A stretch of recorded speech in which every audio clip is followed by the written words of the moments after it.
Kasi hila sa inyo.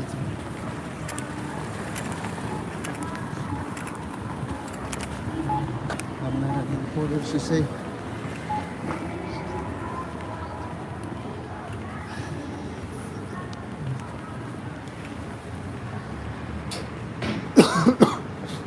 She says she's not running colder. I'm not running cold.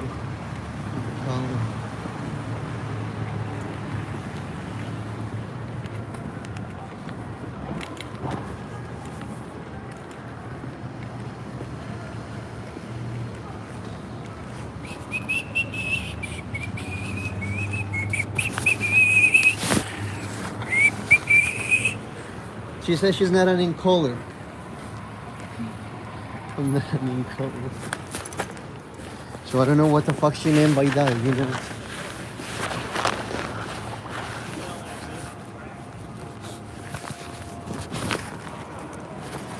We had a bunch of those things around her, but you know.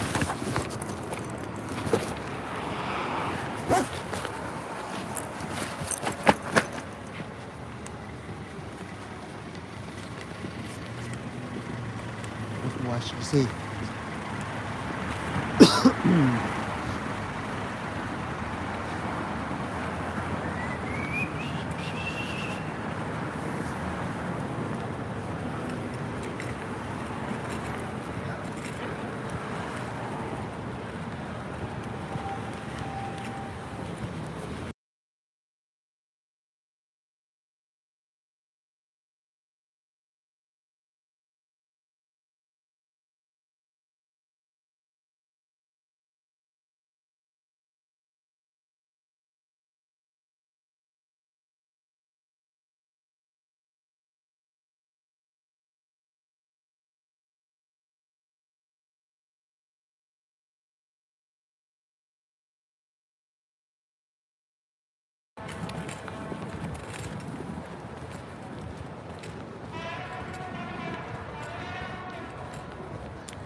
Confident that you can deliver on camera with that?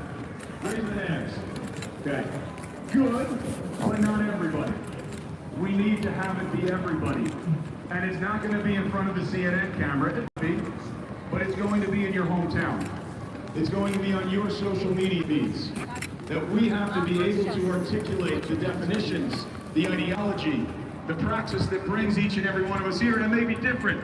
As Sansara mentioned, for me, I'm a Catholic liberation theologian. That's what brings me here today. I stand here today with people who are communists. I stand here with people who come to it from a social justice perspective, humanists, atheists. We've all got different reasons that we come to this. I'm a white nationalist. And we need to be able to meet people in our communities where they are at with the messaging that will land with them. So I want to tell you some stories just in the last 24 hours in doing some grassroots organizing, both online and in person. So first I put up that this event was happening a couple days ago, and I had someone comment who's a supporter of mine, and they said, wow, Jim, it's close to the holidays, there's a lot going on, right? It's inconvenient.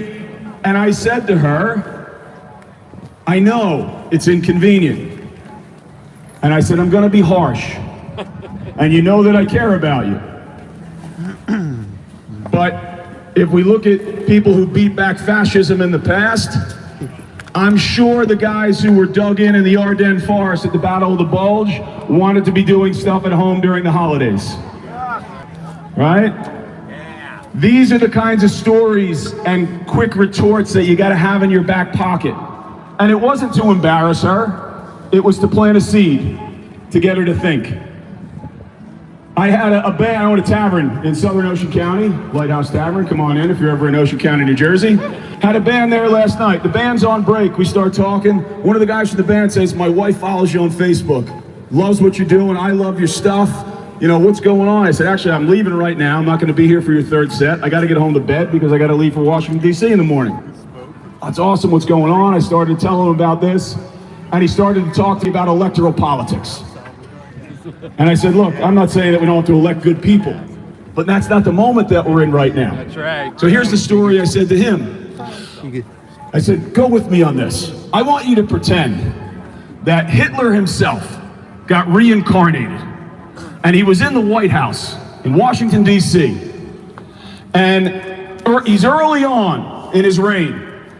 And knowing what we know of Hitler now, if I said to you, we need to get everybody that we can out in the streets right now, and that will allow us to build the momentum to drive him out of power so none of the other horrible stuff happens, would you get your rear end to Washington, D.C.?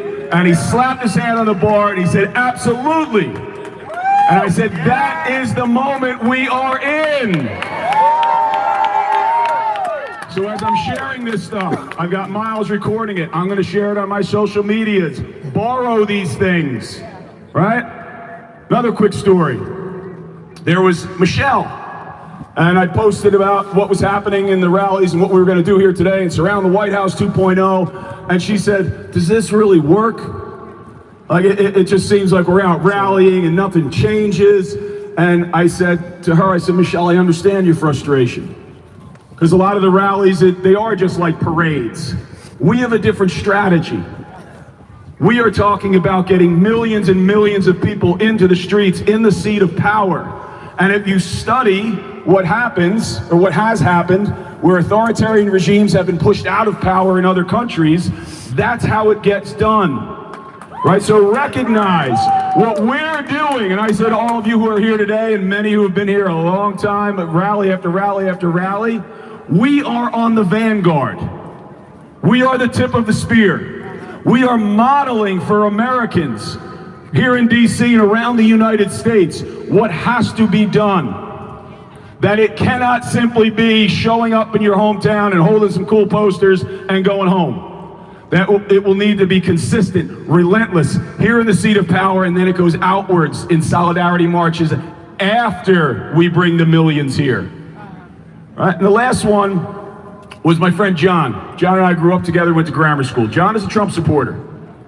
I have not disowned John because I've known John since we were in first grade. So I keep engaging with him. And yesterday, we got into it a bit, and I said, John, let me ask you this. I think you believe that everybody has a right to free speech. And okay, he agreed with that.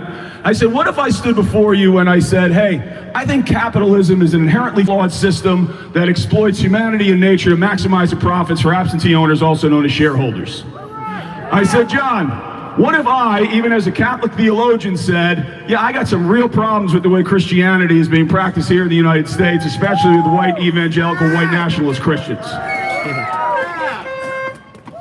And I went on with a couple of other examples. And I planted those seeds.